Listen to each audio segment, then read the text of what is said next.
এবারে পাকিস্তানের সঙ্গে প্রথম ম্যাচে বাংলাদেশের বেস্ট 11টা কেমন হওয়া উচিত, সেখানে সবচাইতে বেশি যে বিষয়টা ডিবেটেবল সেটা হচ্ছে ওপেনিং আসলে কারা করবেন। ওপেনিংয়ে 3 জন আছেন, সৌম্য সরকার, সাইফ হাসান এবং তানজিদ হাসান তামিম। দেখেন, সর্বশেষ বাংলাদেশ যে ওয়ানডে ম্যাচটা খেলেছিল সেটা ওয়েস্ট ইন্ডিজের সঙ্গে, সেই ম্যাচে 176 রানের একটা ওপেনিং পার্টনারশিপ করেছিলেন সাইফ হাসান এবং সৌম্য সরকার।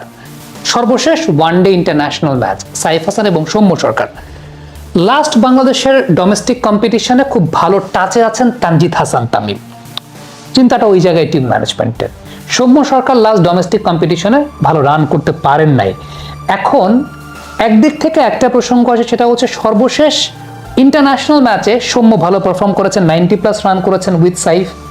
অন্যদিকে এই মুহূর্তে সৌম্য কারেন্ট শেপে নাই, এই মুহূর্তে তানজিদ তামিম ভালো শেপে আছেন। দুইটা একটা ডিবেটের জায়গা। টিম ম্যানেজমেন্ট কি করবে, তাদের এই মুহূর্তে এটা একটা অনেক বড় চিন্তার জায়গা যে টিম ম্যানেজমেন্ট আসলে এখানে ওপেনিং কম্বিনেশনটা তারা কিভাবে সাজাবে। তারা কি সর্বশেষ ইন্টারন্যাশনাল ম্যাচের পার্সপেক্টিভ বিবেচনা করে বিষয়টা চিন্তা করবে, নাকি বর্তমানে কে বেটার শেপে আছেন সেই বিষয়টা বিবেচনা করবে। তানজিদ হাসান তামিম, তার জন্য আমার আসলে একটা আফসোসই হচ্ছে। আমার কেন আফসোস হচ্ছে, কারণটা হচ্ছে লজিক যেটা বলে এই মুহূর্তে কারেন্ট শেপ অনুযায়ী ভালো অবস্থায় আছেন তানজিদ তামিম।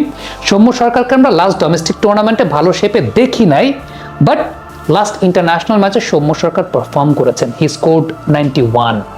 সো আমার কাছে যেটা মনে হয় যে টিম ম্যানেজমেন্ট হয়তোবা সৌম্য সরকারের দিকেই যাবে, বিকজ লাস্ট ইন্টারন্যাশনাল ম্যাচের ট্র্যাক রেকর্ডটা সেটাই বলছে। আরেকটা বিষয় খুব উল্লেখযোগ্য, সেটা হচ্ছে যে ইন্টারন্যাশনাল ম্যাচ আর ডোমেস্টিক কম্পিটিশন আপনি কিন্তু এক করতে পারবেন। ইন্টারন্যাশনাল ম্যাচের টেম্পো একরকম, ভাইবটা আলাদা, ইন্টারন্যাশনাল ম্যাচের বোলিং কোয়ালিটি ডিফারেন্ট, ইন্টারন্যাশনাল ম্যাচের প্রেশার কোয়ালিটি ডিফারেন্ট। সো সেই জায়গাটায় পরীক্ষিত পারফর্মারের দিকেই কারেন্ট ইন্টারন্যাশনাল ম্যাচে ফর্মে থাকা প্লেয়ারের দিকে যাওয়াটা উচিত বলেও আমার কাছে মনে হয়।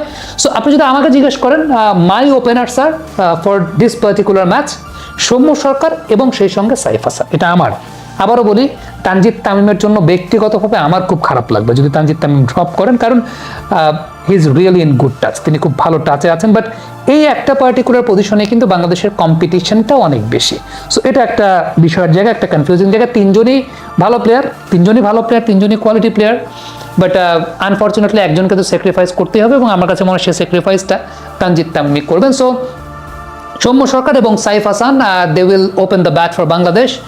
নাম্বার 3 নাজমুল শান্ত, কোনো সন্দেহ নাই, কোনো সংশয় নাই। নাম্বার 4 লিটন কুমার দাস, ডেফিনেটলি লিটন কুমার দাসকে এই সিরিজটাতে নেওয়া হয়েছে। লিটন কুমার দাস লাস্ট আপনি যদি চিন্তা করে দেখেন ওয়ানডে ফরম্যাটে তিনি ভালো ছিলেন না, বাট সত্যি কথা বলতে যে আমাদের মিডল অর্ডারে ব্যাটসম্যানদের ওই রকম পারফরমেন্সটা আমরা দেখতে পাই নাই, বা ওইরকম কনফিডেন্স বিল্ড করার মতো ব্যাটার আমাদের চোখের সামনে নাই, বা ট্রাস্ট করার মতো ব্যাটার আমাদের সামনে নাই, যে কারণে লিটন কুমার দাসের দিকেই আমাদেরকে যেতে হয়েছে।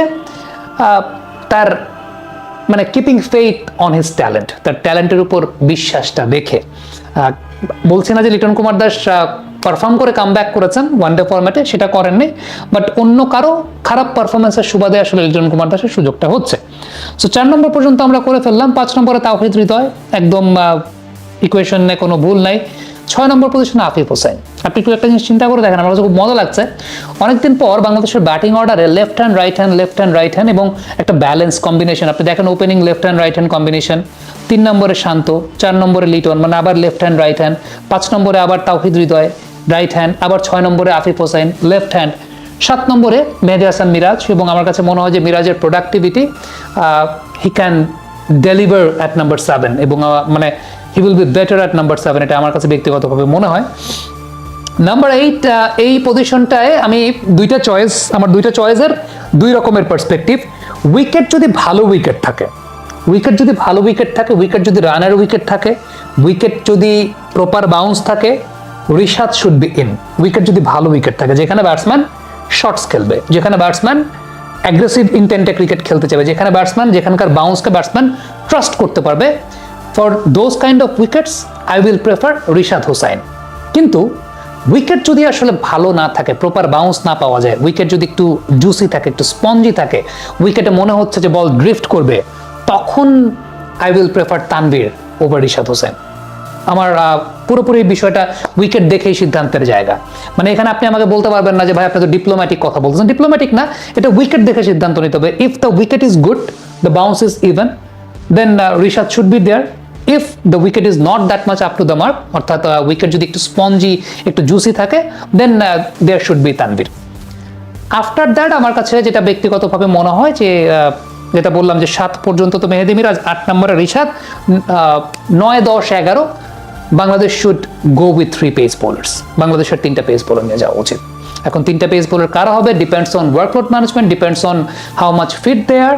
আপনি আমাকে যদি বলেন আমি মিড ওভার্সে নাহিদ রানার সার্ভিস পেতে চাইবো, এবং নাহিদ রানা যদি খেলেন মিড ওভার্সে he is going to be the key factor for Bangladesh. Ebadot যাওয়ার পর থেকে আমরা মিড ওভার্সে উইকেট টেকিং অপশনটা খুব একটা পাই নাই। আমার কাছে মনে হয় যে Nahid Rana could be hour that option যদি খেলেন তিনি ম্যাচ। জানি না তাকে ওয়ার্কলোড ম্যানেজমেন্টটা কোথায় আছে বা কিভাবে আছে, but Nahid Rana he can generate pace এবং তার সেই ক্যাপাবিলিটির জায়গাটা আছে। দেন তাসকিন আহমেদ এবং Mustafizur Rahman, this is what I want. মোস্তাফিজকে ইদানিংকালে ওয়ানডে ফরম্যাটটা তো বেশ ভালো শেপে মনে হচ্ছে, তাসকিন যদিও খুব ভালো শেপে না, অন্তত প্রথম ওয়ানডেতে আমি চাই তাসকিন, মোস্তাফিজ এবং নাহিদ রানা খেলুক। এরপর ওয়ার্কলোড ম্যানেজমেন্টের উপর বেস করে আপনি you definitely have options to alter the pace bowlers. Shariful সেই জায়গাটা অবশ্যই আসবেন আপনার কাছে, সেই জায়গাটা আছে। বাট প্রথম ম্যাচের জন্য আমার কাছে একাদশটা এরকম। আমি যদি আবারও একটু আপনাদেরকে রিপিট করে শোনাই তাহলে সৌম্য সরকার, সাইফ হাসান, নাজমুল শান্ত, লিটন কুমার দাস, তাওহিদ হৃদয়, আফিফ হোসেন ধ্রুব, মেহেদী হাসান মিরাজ। 8 নম্বরটা ডিপেন্ড করে উইকেটটা কেমন, রিশাদ অথবা তানভীর। 9, 10, 11 3 পেসার, অর্থাৎ Bangladesh should go with 3 pace bowlers, এবং those are Taskin Ahmed, Nahid Rana should be there for the mid overs. প্রথম চেঞ্জে not with the new ball, অর্থাৎ প্রথম 10 ওভারের মধ্যে আমি চাই না, আমি চাই 10 ওভারের পরে নাহিদ রানা বোলিং করতে আসবেন, and along with Mustafizur Rahman. So this is my best 11। আপনাদের কাছে কি মনে হয়? আরেকটা বিষয় যে আমি কেন নাহিদ রানা বা এই পার্সপেক্টিভ গুলো থেকে বলছি যে 3 পেসার খেলা উচিত, আমাদের প্রিভিয়াস যে অ্যানালাইসিসটা আছে সেই প্রিভিয়াস অ্যানালাইসিসটা আপনারা একটু চেক করে দেখবেন। সেই প্রিভিয়াস অ্যানালাইসিস মানে এই অ্যানালাইসিসের আগের অ্যানালাইসিসটা যেটা ইফতারের পরপর অন এয়ার হয়েছে, সেটা একটু চেক করে দেখবেন। সেখানে বিস্তারিত পাকিস্তানি ব্যাটারদের দুর্বলতা নিয়ে কথা বলা আছে, এবং সেই জায়গাটাতে আপনারা দেখবেন বলে আশা করছি। Comment box